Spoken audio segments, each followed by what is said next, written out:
और हेडलाइंस के बाद अब खबरों का सिलसिला शुरू करेंगे। पंचकुला में बीजेपी के पंचकमल कार्यालय में आज एक कार्यक्रम का आयोजन किया गया है, जिसमें मुख्यमंत्री मनोहर लाल ने शिरकत की है। इस कार्यक्रम में युवा कांग्रेस के कई नेताओं ने बीजेपी का हाथ थामा है। इसके साथ ही नारायणगढ़ से पूर्व विधायक पवन दीवान भी आज बीजेपी में शामिल हो गए हैं। साथ ही संदीप राणा ने भी भारतीय जनता पार्टी का हाथ थाम लिया है। सीएम मनोहर लाल ने उन्हें पार्टी का पटका पहनाकर बीजेपी में शामिल कराया। इस कार्यक्रम में कैबिनेट मंत्री कंवरपाल गुर्जर और यमुनानगर से मेयर मदन चौहान भी मौजूद रहे। देखिए, जो पार्टी देश हित के बारे में सोचती हो, पहले देश है, उसके बाद हम हैं। अगर देश सुरक्षित होगा तो हम सुरक्षित होंगे। उस पार्टी के लिए जुड़ने के लिए हमने हमारे यशस्वी शिक्षा मंत्री कंवरपाल जी हैं, उनके विचारों से प्रभावित होकर, मुख्यमंत्री जी के जो विचार हैं, उनकी जो नीतियां हैं, उनसे प्रभावित होकर मैं आज भारतीय जनता पार्टी। कांग्रेस के अंदर देश हित की बात नहीं होती, वहाँ तो सिर्फ जातिवाद की बात होती है। और जो देश के खिलाफ आतंकवादी हैं, जो पत्थरबाजी करते हैं, उनका समर्थन करने वाली पार्टी है। इनेलो विधायक अभय चौटाला इन दिनों परिवर्तन यात्रा कर रहे हैं। इस यात्रा के तहत आज नूह में कार्यक्रम का आयोजन किया गया है, जिसमें अभय चौटाला और पार्टी सुप्रीमो ओपी चौटाला भी मौजूद रहे। अभय चौटाला ने इस दौरान बीजेपी और जेजेपी पर जुबानी हमला बोला और इन पर लोगों को गुमराह करने का आरोप लगाया। अभय चौटाला ने कहा कि मौजूदा सरकार में प्रदेश को लूटने का काम किया जा रहा है और जनता को गुमराह किया जा रहा है। अभय चौटाला ने आने वाले चुनावों में इनेलो को मौका दिए जाने की जनता से अपील की और कहा कि मौजूदा सरकार को सत्ता से बाहर करने के लिए जनता को आगे आना होगा और इसके लिए उन्होंने लोगों से इनेलो पार्टी का समर्थन करने की अपील की है। कांग्रेस की जिम्मेवारी बनती है इस मौजूदा सरकार के खिलाफ लड़ाई लड़े, इस मौजूदा सरकार को गलत निर्णय न लेने पे मजबूर करे। आज वो सत्ता के बैठे लोगों के साथ मिलकर के हरियाणा प्रदेश को बर्बाद करने में लगे हुए हैं।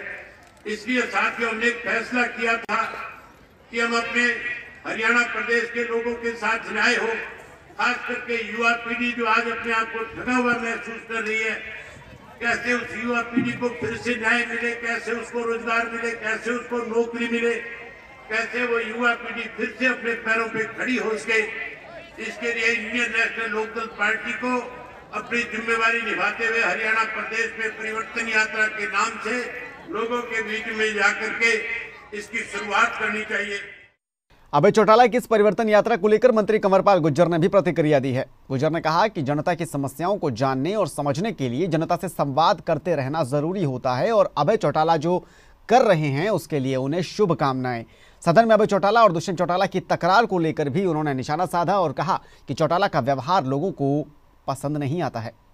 बहुत अच्छी बात है, हर पॉलिटिशियन को जनता के बीच में रहना चाहिए और ये जरूरी है। अगर पॉलिटिक्स करनी तो जनता के बीच में रहना पड़ेगा, उनकी समस्याओं को समझना पड़ेगा, उनके जाके बीच में बातचीत करनी पड़ेगी। मेरी शुभकामनाएं। बहुत अच्छी बात है, अच्छी है। उनकी भाषा शैली को कैसे देखते हैं सर, जिस प्रकार से सदन में उनकी भाषा शैली रही है? देखिए, वो किसी को भी पसंद नहीं आता और मुझे कहना तो नहीं चाहिए, पर फिर भी मैं कही दूंगा। हालांकि मेरे बहुत संबंध है इनके साथ। पिछले 5 साल पिछली बार बहुत अच्छा उससे है, लेकिन एक गड़बड़ ने पूरा हरियाणा बदनाम कर दिया। वो जो जूता निकालने वाली थी, हालांकि निकला नहीं था चाहे, लेकिन मेरे याद है कि करण दलाल जी का और उनका जो विवाद हुआ था, उसकी वजह से मैं दिल्ली में था और वहां भी मेरे से कहा गया आपके तो हाउस में जूता निकल जाता है।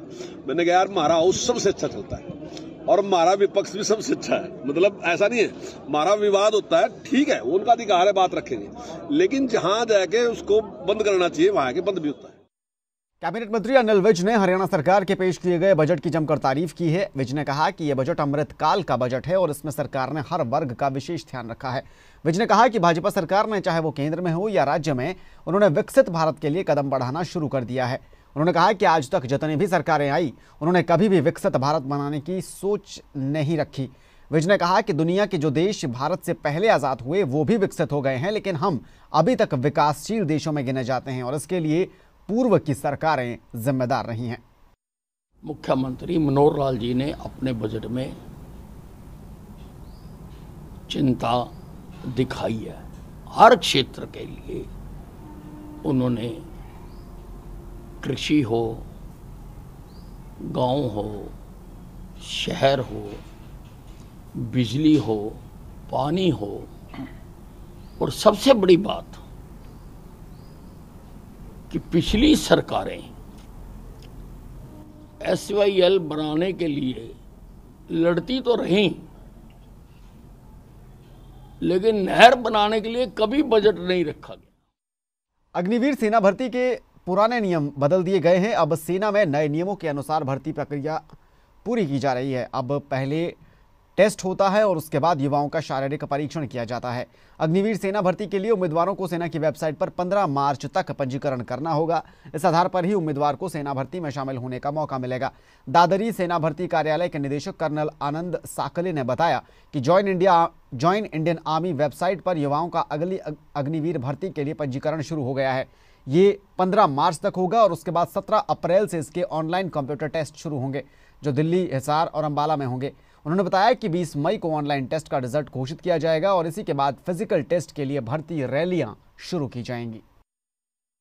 भारतीय सेना वर्तमान में एक सबसे बड़े परिवर्तन से गुजर रही है, खास करके भर्ती के संबंध में, रिक्रूटमेंट के संबंध में। ये परिवर्तन पिछले साल शुरू हुए थे, अग्निपथ स्कीम की तरह वहाँ से शुरुआत हुई थी और अब ये दूसरे बड़े बदलाव होने जा रहे हैं। जो बदलाव है बेसिकली सिलेक्शन प्रोसीजर के अंदर या जो चयन प्रक्रिया होती है उसके अंदर। सबसे पहले ऑनलाइन रजिस्ट्रेशन होता था, पंजीकरण जिसको बोलते हैं, और ऑनलाइन एप्लीकेशन करना पड़ता था, जो अभी भी है, जिसके बारे में डिटेल में बाद में बताऊंगा मैं। उसके बाद ये जो भर्ती प्रक्रिया है 2 स्टेजेस में हुआ करती थी। पहले स्टेज में एक भर्ती रैली का आयोजन किया जाता था हर एक आर्मी रिक्रूटिंग ऑफिस द्वारा अपनी अपनी चुने हुए जगह पर। अब जो पहले भर्ती होती थी वो भर्ती बाद में होगी और पहले स्टेज में होगा रिटन एग्जामिनेशन। और ये रिटन एग्जामिनेशन भी OMR शीट बेस्ड नहीं होगा, ऑनलाइन कंप्यूटर बेस्ड होगा। उधर टोहाना में अपनी मांगों को लेकर रिटायर्ड कर्मचारियों ने आज लघु सचिवालय के बाहर प्रदर्शन किया है। सैकड़ों की संख्या में इकट्ठा हुए रिटायर्ड कर्मचारियों ने सरकार के खिलाफ नारेबाजी की है। जॉइंट एक्शन कमेटी के बैनर तले जुटे कर्मचारियों ने अपनी मांगों के समर्थन में डीसी के जरिए मुख्यमंत्री के नाम ज्ञापन सौंपा है। डीसी को सौंपे गए ज्ञापन में रिटायर्ड कर्मचारियों ने पेंशन में बढ़ोतरी किए जाने, कैश मेडिकल सुविधा देने, मेडिकल भत्ता 3000 रुपए करने और कई अन्य मांगों को लेकर ये प्रदर्शन किया है। ये हमारा जो फतेहाबाद जिले के अंदर ज्वाइंट एक्शन कमेटी सभी संगठनों की बनी है, उसके आह्वान के ऊपर हमारी कुछ जो है मांगे हैं जो सरकार के साथ है। बार बार सरकार के साथ मिलने के बाद भी सरकार जो है हमारी मांगे नहीं मान रही। इस उम्र में आके जो है सरकार जो है बुढ़ापे में हमारे को परेशान कर रही है। तो हम इसलिए मतलब जो है आह्वान के ऊपर हमने आज जो है 2 घंटे का संकेतक जो है धरना दिया था। हमारी सरकार के साथ ये मांग है कि हमारी जो ये 5-4 मांगे हैं इनके ऊपर सहानुभूतिपूर्वक जो है विचार करके और इन मांगों को जो है लागू किया जाए। अन्यथा क्या मांगे जो हमारी ये हैं कि हमारी जो पेंशन है मतलब जो है 20 साल के बाद ये 20% बढ़ाते हैं, हमारी ये मांग है। एक बार फिर आपका स्वागत है और अब अपराध जगत से जुड़ी कुछ खबरों पर नजर डालेंगे। खबर नारनौल से, जहां पर गांव गहली में एक पुराने विवाद के चलते एक युवक की गोली मारकर हत्या कर दी गई है। ये गोली युवक के सर पर लगी और गोली लगते ही युवक की मौके पर ही मौत हो गई। मौके पर पहुंची पुलिस ने शव को कब्जे में लेकर पोस्टमार्टम के लिए भिजवा दिया है। गांव गहली में 2 गुटों के बीच काफी पुराना विवाद चला रहा है और इसी विवाद के चलते बताया जा रहा है कि एक गुट के युवक ने सुबह करीब 10 बजे दूसरे गुट के युवक अजय कुमार को गोली मार दी और वारदात के बाद मौके से फरार हो गए। पुलिस अब पूरे मामले की जांच कर रही है। आज अजय को मारकर हत्या कर दी। कैसे मारा? उसको वो घर से बाहर गया था कोई काम के लिए, बाइक के ऊपर रास्ते में गिरा दिया उसको गोली मारी और कुआड़ा मारा। आसाम राइफल में ये नौकरी करता था। 8 फरवरी को पीछे शादी थी इसकी। अभी कुछ दिन पहले अभी 8 फरवरी को अभी छुट्टी आया हुआ था। अभी छुट्टी आया हुआ था। कितने दिन की छुट्टी बची? छुट्टी 2-4 रोज की छुट्टी बची थी। जिसने मारा वो कहाँ के रहने वाले हैं? वो भी गैली के ही है। गैली के ही है। इनकी पुरानी आपसी रंजिश है। कोई इसमें गिरफ्तारी वगैरह हुई है? अभी कुछ नहीं हुई, अभी तक कुछ नहीं हुई। उधर यमुनानगर के जगाधरी में एक व्यापारी के घर पर लूट की वारदात को अंजाम दिया गया है। आरोपियों ने घर में घुसकर घर में मौजूद महिला और बच्चों को बंधक बना लिया और करीब 20 लाख रुपए का कैश और गहने लेकर फरार हो गए। इसी दौरान आरोपियों ने घर के मालिक पर भी चाकू से हमला कर दिया, जिसमें वो गंभीर रूप से घायल हो गए। पीड़ित हिमांशु ने बताया कि वो जगाधरी में अपनी फैक्ट्री में मौजूद थे और इसी दौरान 2 लोग खुद को फैक्ट्री का कर्मचारी बताकर उनके घर में घुस गए। उन्होंने हेलमेट पहने थे और दोनों ने घर की महिलाओं और बच्चों को बंधक बनाकर घर में लूट की वारदात को अंजाम दिया। हिमांशु ने बताया कि जब वो खुद घर पर पहुंचे तो बदमाश वहीं पर थे और दोनों ने हिमांशु पर चाकू से हमला कर उन्हें घायल कर दिया। पुलिस अब इन दोनों आरोपियों की तलाश कर रही है। हमें सूचना मिली थी 7:30 पौने 8 के करीब, पौने 8 बजे से भी ऐसे करके न्यू बस्ती में एस स्कूल के पास घर में कोई 2 लड़के यंग आए हैं हेलमेट उड़ के और उन्होंने अंदर लूटपाट की है। ठीक है, उसमें उन्होंने पहले आवाज़ आके लगाई अपनी जो मेंबर थी घर की लेडीज, उसको बोला भी हम आपकी फैक्ट्री से आए हैं। उसने गेट खोल दिया, वो अंदर जाके चोरी और वारदात करने लग गए। इन देर में उसका लेडीज का पति आ गया हिमांशु, ऊपर से देखे वो लूटपाट कर रहे थे बच्चे, वो बेड पर बैठे थी लेडीज, उसके 2 बच्चे छुट्टे, तो उसको देख के उसमें जोश आया, उनकी हाथापाई और वहाँ से भाग गए। उसको चोट पहुँचाई है, लेफ्ट साइड की उंगली पे उसकी लगी है, छोटे वाले। नहीं अभी नहीं कुछ इसके बारे में, वो कह रहे हैं हम जांच करके चेक करके तब बताएंगे। अभी ऐसा कुछ नहीं बताया ना, हमारे पास अभी कोई रिटर्न उन्होंने कंप्लेंट दी है। वैसे बताया क्या गया? बस वो कह रहे अभी जेवर भी थे घर में, पैसे भी थे, पता नहीं क्या गया, चेक करके बताएंगे, उन्होंने ये बोला। अगली खबर फतेहाबाद से, जहां केंद्रीय सहकारी समितियों में नियमों को ताक पर रखकर 65 करोड़ के ऋण आवंटन में हुए फर्जीवाड़े के मामले में विजिलेंस ने कार्रवाई की है। विजिलेंस की टीम ने तत्कालीन जीएम, 3 प्रबंधकों और एक दलाल समेत 5 लोगों को गिरफ्तार किया है। आरोपियों की गिरफ्तारी के बाद 2 लोगों की तबीयत बिगड़ गई, जिन्हें अग्रोहा मेडिकल कॉलेज में भर्ती करवाया गया, जबकि 3 अन्य आरोपियों को कोर्ट में पेश किया गया। विजिलेंस के डीएसपी ने बताया कि सहकारी समितियों द्वारा साल 2016 से 18 तक 1144 लोगों को करीब 74 करोड़ रुपए के ऋण बांटे गए। हरको बैंक द्वारा जब अनेक ऋणों की जांच की गई तो बड़ी गड़बड़ियां इसमें सामने आई। जांच में सामने आया कि बैंक के शाखा प्रबंधकों और विकास अधिकारियों द्वारा बैंक नियमों का उल्लंघन करते हुए अधूरे दस्तावेजों पर ही ऋण आवेदन पत्र रिकमेंड कर दिए गए। इसी मामले में अभी ये कार्रवाई हुई है। ये जो दी हरियाणा ग्रामीण कोऑपरेटिव बैंक होते हैं, इनमें 2016 से और 2018 के बीच में करीब 1100 लोन दिए गए थे, कृषि और गैर कृषि लोन, जिनमें से हरको बैंक होता है जो कोऑपरेटिव बैंक से ऊपर होता है, उनके द्वारा 802 लोनों की जांच की गई थी, जिसमें जो प्रक्रिया थी वो नहीं अपनाई गई। जैसे फतेहाबाद में जो कोऑपरेटिव सोसाइटी के बैंक हैं, ग्रामीण बैंक, इनकी 29 शाखाएं हैं, फैक्स हैं अलग अलग, तो उनमें 802 लोन गए थे, जिनकी हरको बैंक ने जांच की। अनियमितता पाने के बाद ये मुकदमा दर्ज हुआ है। उसके बाद ये विजिलेंस विभाग के पास आया था। अब हमने लोनियों से जांच की गई और संबंधित रिकॉर्ड का अवलोकन किया गया।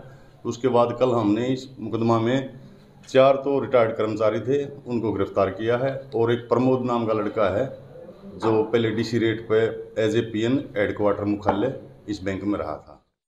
फरीदाबाद में संत सूरदास की नगरी सीही गांव में इन दिनों गंदगी का अंबार देखने को मिल रहा है। कहीं पर सीवर ओवरफ्लो हो रहा है तो कहीं नालियां जाम हैं और लोगों को इस वजह से परेशानियों का सामना करना पड़ रहा है। गांव के लोगों का कहना है कि गांव के अंदर घुसने वाले ज्यादातर रास्तों में सीवर ओवरफ्लो और नालियों का पानी रास्तों पर जमा है। बहुत सी ऐसी गलियां हैं जहां पर हर कोने पर कूड़े के ढेर लगे हैं और इस तरफ प्रशासन कोई ध्यान नहीं दे रहा है।